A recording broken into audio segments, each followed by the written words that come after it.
உபயோகமுள்ள 12 வீட்டுக் குறிப்புகள் உங்களுக்காக.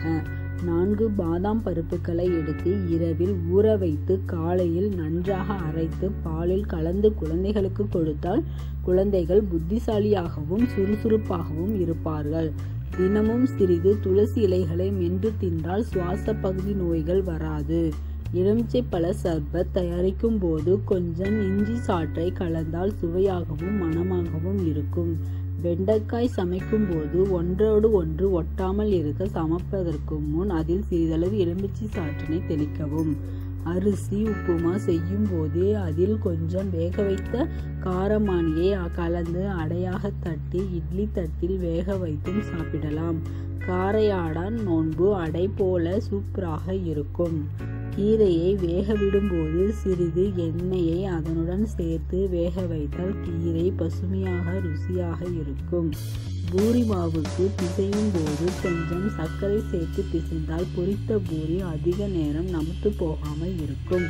அடை செய்யும் போது கையால் தட்டி வட்டமாக்கி பிறகு வட்டமான மூடி அல்லது பிஸ்கட் கட்டரில் வெட்டி பொரித்தால் வாய்க்கு ருசியோடு கண்ணுக்கும் ரம்மியமாக இருக்கும்.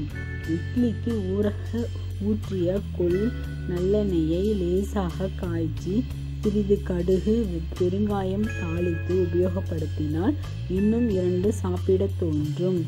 எண்ணெய் வைத்து பலகாரங்கள் தயாரிக்கும் போது காய்ந்த எண்ணெயில் கோலியளவு புளியை போட்டு அது கருகிய பின் எடுத்து எரிந்துவிடவும். எண்ணெய் காரைகளை இது போக்கும்.